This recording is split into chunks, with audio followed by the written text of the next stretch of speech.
श्रीवाराही कवचम्। अस्य श्रीवाराही कवचस्य त्रिलोचन ऋषिः अनुष्टुप् छन्दः। श्रीवाराही देवता ॐ बीजं ग्लौं शक्तिः स्वाहेति कीलकम्। मम सर्वशत्रुनाशनार्थे जपे विनियोगः। ध्यानम् ध्यात्वेन्द्रनीलवर्णाभां चन्द्रसूर्याग्निलोचनां विधिविष्णुहरेन्द्रादि मातृभैरवसेवितां ज्वलन्मणिगणप्रोक्त मकुटामविलम्बिताम् अस्त्रशस्त्राणि सर्वाणि तत्तत्कार्योचितानि च एतैः समस्तैर्विविधं बिभ्रतीं मुसलं हलं पात्वा हिंस्रान्हि कवचं भुक्तिमुक्तिफलप्रदम्। पठेत् त्रिसन्ध्यं रक्षार्थं घोरशत्रुनिवृत्तिदम्। वार्ताली मे शिरः पातु घोराही फालमुत्तमम्। नेत्रे वरागवदना पातु कर्णौ तथाञ्जनी। घ्राणं मे रुन्धिनी पातु मुखं मे पातु जन्धिनी। पातु मे मोहिनी जिह्वां स्तम्भिनी कण्ठमादरात्। स्कन्धौ मे पञ्चमी पातु भुजौ महिषवागना। सिंहारूढा करौ पातु कुचौ कृष्णमृगाञ्जिता। नाभिं च शङ्खिनी पातु पृष्ठदेशे तु चक्रिणी। खड्गं पातु च कट्यां मे मेढ्रं पातु च खेदिनी। गुदं मे क्रोधिनी पातु जघनं स्तम्भिनी तथा। चण्डोच्छण्डश्चोरुयुगं जानुनी शत्रुमर्दिनी। जङ्गाद्वयं भद्रकाली महाकाली च गुल्पयोः। पाताद्यङ्गुलिपर्यन्तं पातु चोन्मत्तभैरवी। सर्वाङ्गं मे सदा पातु कालसङ्कर्षिणी तथा। युक्ता स्थितं नित्यं सर्वपापात् प्रमुच्यते। सर्वे समर्थ्य संयुक्तं भक्तरक्षणतत्परम्। समस्तदेवदा सर्वं सव्यं विष्णोः पुरार्धने। सर्वशत्रुविनाशाय शूलिना निर्मितं पुरा। सर्वभक्तजनाश्रित्य सर्वविद्वेषसंहतिः। वाराही कवचं नित्यं त्रिसन्ध्यं यः पठेन्नरः। तथाविधं भूतगणा न स्पृशन्ति कदाचन। आपदः शत्रुचोरादि ग्रहदोषाश्च सम्भवाः। माता पुत्रं यथा वत्सं धेनुः पक्ष्मेवलोचनम्। तथाङ्गमेव वाराही रक्षा रक्षति सर्वदा। श्रीवाराही कवचं सम्पूर्णम्।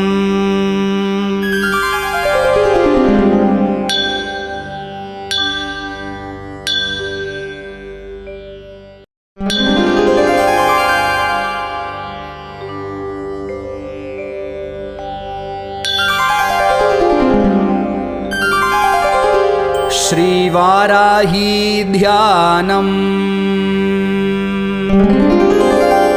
नमोऽस्तु देवी वाराही जयैङ्कारस्वरूपिणी। जयवाराहि विश्वेशी मुख्यवाराहि ते नमः। वराहमुखि वन्दे त्वाम् अन्धे अन्धिनि ते नमः। सर्वदुष्टप्रदुष्टानां वाक्स्तम्भनकरे नमः। नमस्तम्भिनि स्तम्भे त्वां जृम्भे जृम्भिनि ते नमः। रुन्धे रुन्धिनि वन्दे त्वां नमो देवेशि मोहिनी। स्वभक्तानां हि सर्वेषां सर्वकामप्रदे नमः। बाह्वोस्तम्भकरीं वन्दे जिह्वास्तम्भनकारिणी। स्तम्भनं कुरु शत्रूणां कुरु मे शत्रुनाशनम्। शीघ्रं वश्यं च कुरु मे याज्ञौ वागात्मिका स्थिता। चतुष्टयरूपे त्वां शरणं सर्वदा भजे। हुमात्मिके फड्रूपेण जय आद्यानने शिवे। देहि मे सकलान् कामान् वाराहि जगदीश्वरी। नमस्तुभ्यं नमस्तुभ्यं नमस्तुभ्यं नमो नमः।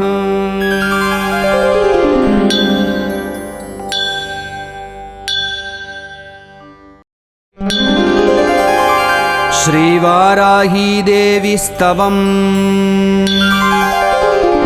ध्यानम्।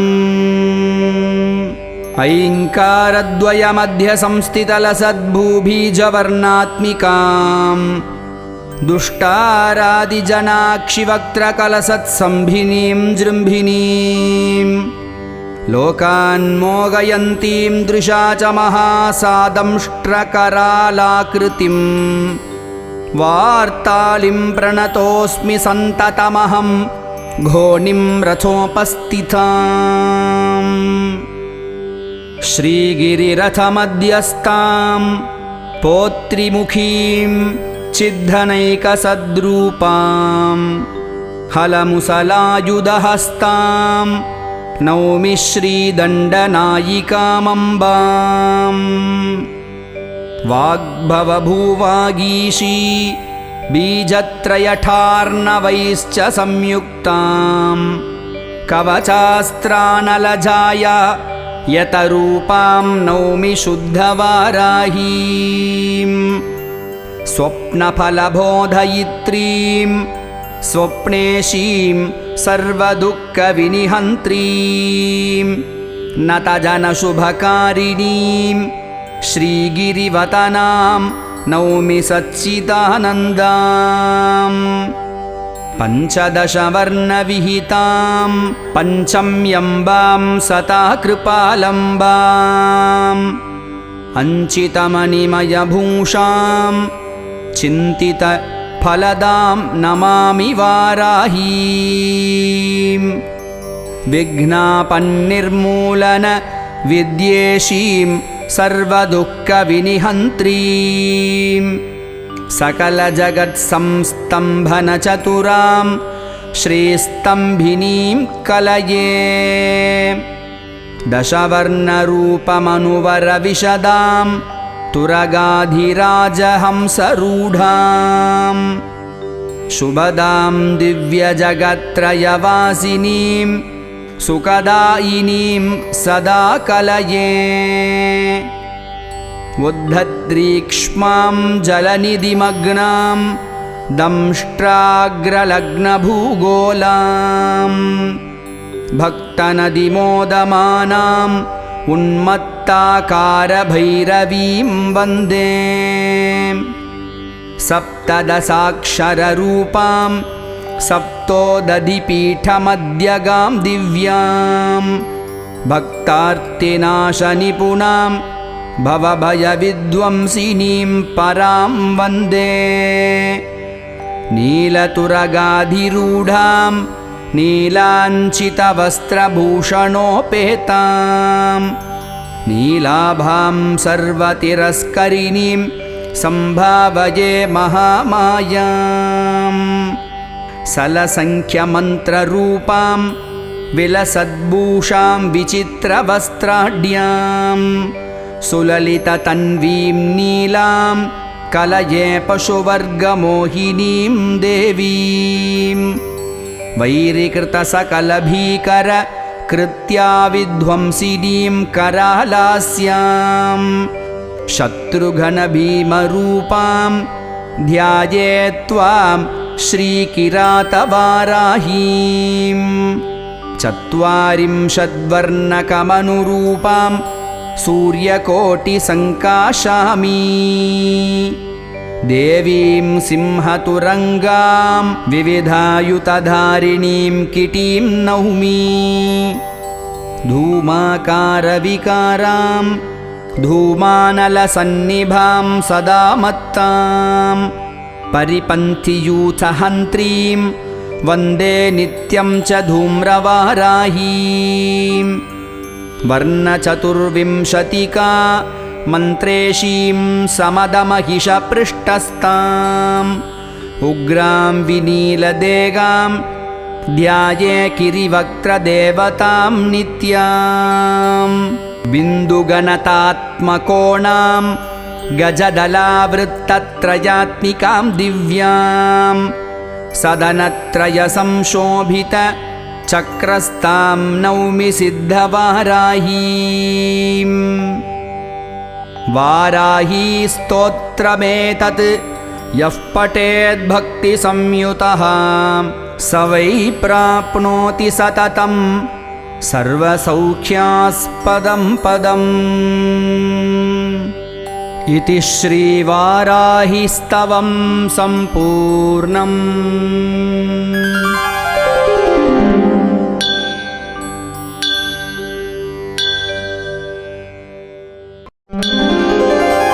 श्रीवाराही कवचम्। अस्य श्रीवाराही कवचस्य त्रिलोचन ऋषिः अनुष्टुप् छन्दः श्रीवाराही देवता ॐ बीजं ग्लौं शक्तिः स्वाहेति कीलकम् मम सर्वशत्रुनाशनार्थे जपे विनियोगः ध्यानम् ध्यात्वेन्द्रनीलवर्णाभां चन्द्रसूर्याग्निलोचनां विधिविष्णुहरेन्द्रादि मातृभैरवसेवितां ज्वलन्मणिगणप्रोक्त मकुटामविलम्बिताम् अस्त्रशस्त्राणि सर्वाणि तत्तत्कार्योचितानि च एतैः समस्तैर्विविधं बिभ्रतीं मुसलं हलं पात्वा हिंस्रान्हि कवचं भुक्तिमुक्तिफलप्रदम् पठेत् त्रिसन्ध्यं रक्षार्थं घोरशत्रुनिवृत्तिदं वार्ताली मे शिरः पातु घोराही फालमुत्तमम् नेत्रे वरागवदना पातु कर्णौ तथाञ्जनी घ्राणं मे रुन्धिनी पातु मुखं मे पातु जन्धिनी पातु मे मोहिनी जिह्वां स्तम्भिनी कण्ठमादरात् स्कन्धौ मे पञ्चमी पातु भुजौ महिषवागना सिंहारूढाकरौ पातु कुचौ कृष्णमृगाञ्जिता नाभिं च शङ्खिनी पातु पृष्ठदेशे तु चक्रिणी खड्गं पातु च कट्यां मे मेढ्रं पातु च खेदिनी गुदं मे क्रोधिनी पातु जघनं स्तम्भिनी तथा चण्डोच्छण्डश्चोरुयुगं जानुनी शत्रुमर्दिनी जङ्गाद्वयं भद्रकाली महाकाली च गुल्पयोः पाताद्यङ्गुलिपर्यन्तं पातु चोन्मत्तभैरवी सर्वाङ्गं मे सदा पातु कालसङ्कर्षिणी ततां युक्ता स्थितं नित्यं सर्वपापात् प्रमुच्यते सर्वे समर्थ्य संयुक्तं भक्तरक्षणतत्परं समस्तदेवदा सर्वं सव्यं विष्णोः पुरार्धने सर्वशत्रुविनाशाय शूलिना निर्मितं पुरा सर्वभक्तजनाश्रित्य सर्वविद्वेषसंहतिः वाराही कवचं नित्यं त्रिसन्ध्यं यः पठेन्नरः तथाविधं भूतगणा न स्पृशन्ति कदाचन आपदः शत्रुचोरादि ग्रहदोषाश्च सम्भवाः माता पुत्रं यथा वत्सं धेनुः पक्ष्मेवलोचनं तथाङ्गमेव वाराही रक्षा रक्षति सर्वदा श्रीवाराही कवचं सम्पूर्णम्।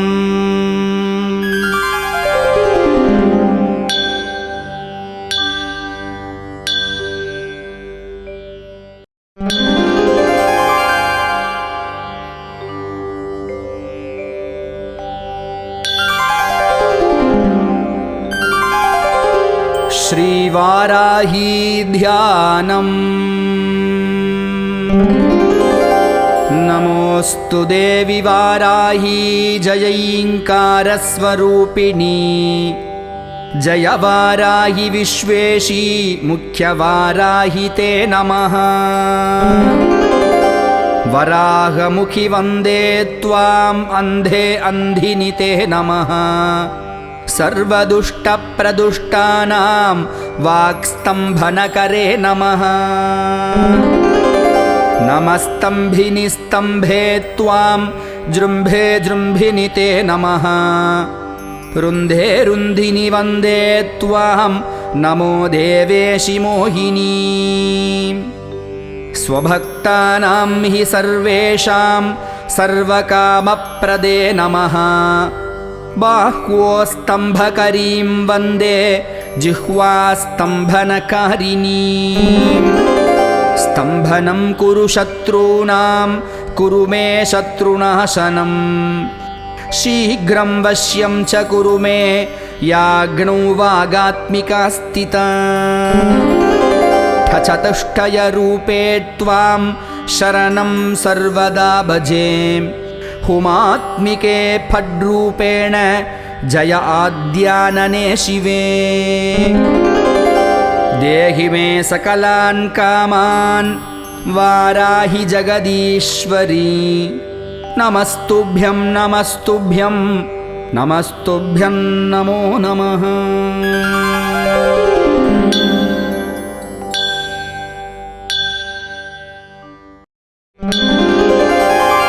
श्रीवाराही देवी स्तवम्। ध्यानम्। ऐङ्कारद्वयमध्यसंस्थितलसद्भूबीजवर्णात्मिकाम् दुष्टारादिजनाक्षिवक्त्रकलसत्सम्भिनीं जृम्भिनीं लोकान्मोहयन्तीं दृशा च महासादंष्ट्रकरालाकृतिम् वार्तालिं प्रणतोऽस्मि सन्ततमहं घोनिं रथोपस्थिताम्। श्रीगिरिरथमध्यस्थां पौत्रिमुखीं चिद्धनैकसद्रूपां हलमुसलायुधहस्तां नौमि श्रीदण्डनायिकामम्बाम्। वाग्भवभूवागीशी बीजत्रयठार्णवैश्च संयुक्तां कवचास्त्रानलजाय यतरूपां नौमि शुद्धवाराहीं। स्वप्नफलबोधयित्रीं स्वप्नेशीं सर्वदुःखविनिहन्त्रीं नतजनशुभकारिणीं श्रीगिरिवतनां नौमि सच्चिदानन्दाम् पञ्चदशवर्णविहितां पञ्चम्यम्बां सता कृपालम्बाम् अञ्चितमणिमयभूषां चिन्तितफलदां नमामि वाराहीं विघ्नापन्निर्मूलन विद्येशीं सर्वदुःखविनिहन्त्रीं सकलजगत्संस्तम्भनचतुरां श्रीस्तम्भिनीं कलये दशवर्णरूपमनुवरविशदां तुरगाधिराजहंसरूढां शुभदां दिव्यजगत्त्रयवासिनीं सुखदायिनीं सदा कलये उद्धत्रीक्ष्मां जलनिधिमग्नां दंष्ट्राग्रलग्नभूगोलाम् भक्तनदिमोदमानाम् उन्मत्ताकारभैरवीं वन्दे सप्तदशाक्षररूपां सप्तोदधिपीठमध्यगां दिव्यां भक्तार्तिनाशनिपुणां भवभयविध्वंसिनीं परां वन्दे नीलतुरगाधिरूढां नीलाञ्चितवस्त्रभूषणोपेतां नीलाभां सर्वतिरस्करिणीं सम्भावये महामायां सलसङ्ख्यमन्त्ररूपां विलसद्भूषां विचित्रवस्त्राढ्यां सुललिततन्वीं नीलां कलये पशुवर्गमोहिनीं देवीं वैरिकृतसकलभीकर कृत्या विध्वंसिनीं करालास्यां शत्रुघ्नभीमरूपां ध्यायेत्त्वां श्रीकिरातवाराहीं चत्वारिंशद्वर्णकमनुरूपां सूर्यकोटिसङ्काशामि देवीं सिंहतुरङ्गां विविधायुतधारिणीं किटीं नौमि धूमाकारविकारां धूमानलसन्निभां सदा मत्तां परिपन्थियूथहन्त्रीं वन्दे नित्यं च धूम्रवाराहीं वर्णचतुर्विंशतिका मन्त्रेशीं समदमहिषपृष्ठस्ताम् उग्रां विनीलदेगां ध्याये किरिवक्त्रदेवतां नित्यां बिन्दुगणतात्मकोणां गजदलावृत्तत्रयात्मिकां दिव्यां सदनत्रयसंशोभित चक्रस्तां नौमि सिद्धवाराहीं वाराही स्तोत्रमेतत् यः पठेद्भक्तिसंयुतः स वै प्राप्नोति सततं सर्वसौख्यास्पदं पदम् इति श्रीवाराहीस्तवं सम्पूर्णम्।